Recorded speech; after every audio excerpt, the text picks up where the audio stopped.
was a short seller report back in August citing that there was some fraud, internally. And essentially because of that, there was an internal investigation and they delayed their 10K and 10Q filings.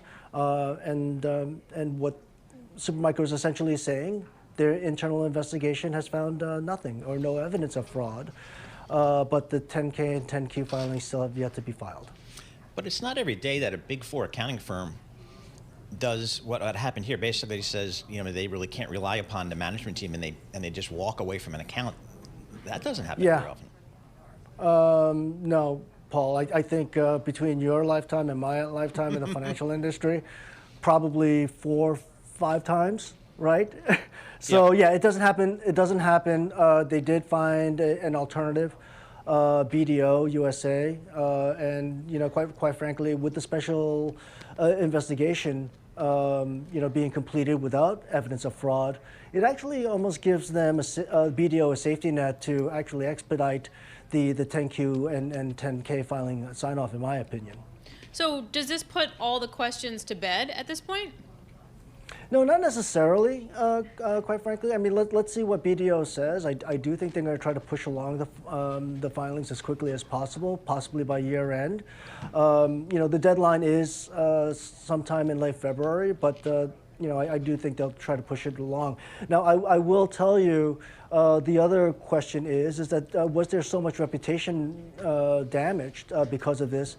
Did they lose business? And if you think about where the shares are today, it's still well off the peaks. Mm-hmm. So assuming they can put this issue behind them, what is the story for this company here, Supermicro News? How do you position it within your tech stocks?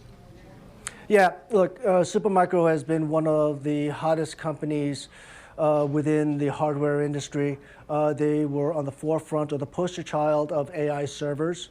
And you've seen a rapid rise in sales going from $1 billion or $3 billion in annual sales, and they were on track to about $26 to $30 billion in annual sales in fiscal 2025, right? And this is over a span of 4 years. Now, they didn't retract guidance, but they didn't affirm guidance either. Mm-hmm. So the question is that, look, what is the real sales going into fiscal 25? We do have a scenario analysis that in a draconian way, it's going to be $16 billion in sales, right? That's far off of the 26 on the low end, but it's still $16 billion in sales that Supermicro could deliver on the AI story alone. And this is AI hardware, right, versus AI chips, for example, from NVIDIA, right? So a competitor would be like Dell, right? Like an AI Dell. Server play. Exactly. So if I was a customer and I was like, you know what, Supermicro, I need to go somewhere else, is the only other option Dell, or are there other players out there? Oh yeah, look, if we go back to last May at NVIDIA's conference, there were a host of AI server companies that were willing to partner with Dell.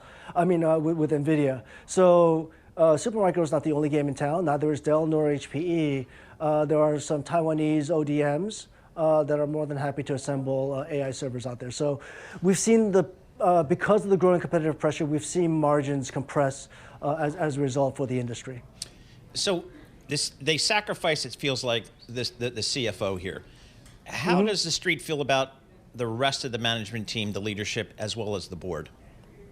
Well, look, the main issue in my mind was not only the CFO, but also the board. When you have the wife of the CEO as a member of the board and a 17-year-old a person on the board who's been on for about 17 years, there's very limited independence. Quite frankly, I do think there needs to be some sort of overhaul of the board.